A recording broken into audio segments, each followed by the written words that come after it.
আসসালামু আলাইকুম। তনুজার রান্নাঘরে আপনাদের সকলকে স্বাগত জানাই। আজ আমি বানিয়ে দেখাবো হোটেল স্টাইল মতিচুরের লাড্ডু রেসিপি। এটি অবশ্যই বেসন দিয়ে তৈরি হবে।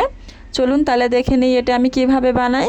এখানে একটি মিক্সিং বোলে 2 কাপ পরিমাণ বেসন নিয়েছি সামান্য একটু ফুড কালার, অল্প একটু লবণ, 1 কাপ পরিমাণ পানি নিয়েছি।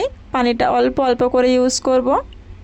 এখানে চামচের সাহায্যে নেড়ে নেড়ে ব্যাটারটাকে বানিয়ে নেব। পানিটা একটু দেখে দেখে ইউজ করতে হবে, আর পানি লাগবে না আমার। দেখুন এইভাবে করে চামচের পিছন থেকে টেনে দেখবেন একটা পাতলা স্পট পড়েছে, তাহলে বুঝবেন ব্যাটারটা আপনার রেডি হয়ে গেছে। এখানে কড়াইতে তেল গরম করতে দিয়েছিলাম, তেল গরম হয়ে গিয়েছে। এখানে একটা জালিওয়ালা চামচের সাহায্যে এভাবে করে নেড়ে নেড়ে মতিগুলোকে বানিয়ে নেব। দেখুন মতিগুলো ছাড়ার সঙ্গে সঙ্গে কতটা ফুলে যাচ্ছে। আপনারা ঠিক এই প্রসেসে করবেন। দেখুন এভাবে করে ভালো করে নেড়ে চেড়ে মতিগুলো প্রায় 2 মিনিট মতো ভেজে নেব। এতে করে মতিগুলো খুব মচমচে হবে আর কালারটাও খুব সুন্দর আসবে।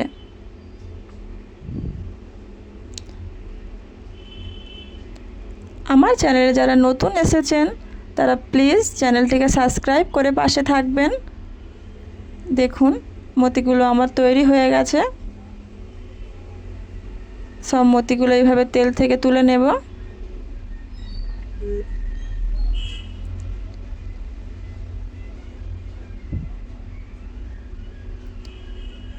সব মতিগুলো এইভাবে করে আমি ভেজে নিয়েছি। মতিগুলো এতটাই মচমচে হয়েছে যে হাতের সাহায্যে একটু ম্যাশ করে নিলেই খুব সুন্দর ভেঙে গুঁড়ো হয়ে যাচ্ছে। আপনারা চাইলে একটু মিক্সারে একবার ব্লেন্ড করে নিতে পারেন, তবে একটু দানা দানা থাকলে আমার থেকে বেশি ভালো লাগে। এখানে একটা কড়াই নিয়েছি, দিয়ে দিলাম 1 কাপ পরিমাণ চিনি, আর দিয়ে দেব 1 কাপের একটু কম পরিমাণ পানি। দিয়ে দেব 2টি তেজপাতা ছিঁড়ে, আর একটু সামান্য ফুড কালার দিয়ে দেব।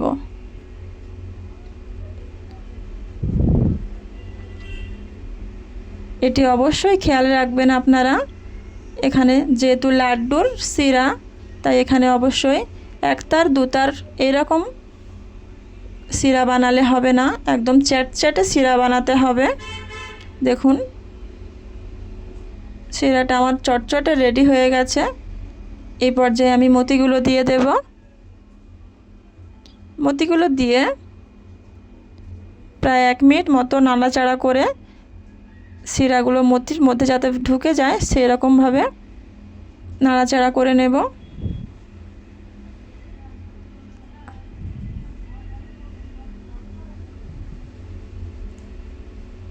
আপনারা দেখেই বুঝতে পাচ্ছেন এটি আমার কি পর্যায়ে আছে।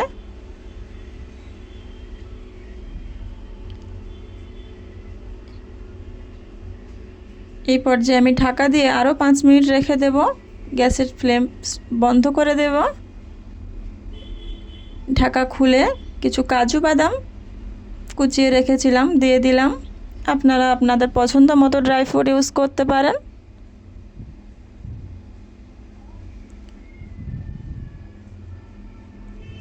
ঢাকাটা খুলে নিয়েছি। দেখুন এবারে আমার লাড্ডু বানানোর মতো পারফেক্ট ডো তৈরি হয়ে গেছে।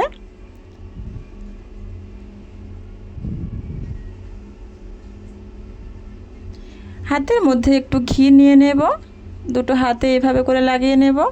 অল্প একটু ডো তুলে নিয়ে এইভাবে করে হাতের মাঝখানে দিয়ে 2 হাতের তালুর সাহায্যে এইভাবে গোলা বানিয়ে নেবেন। এতে করে গোল শেপ এসে যাবে।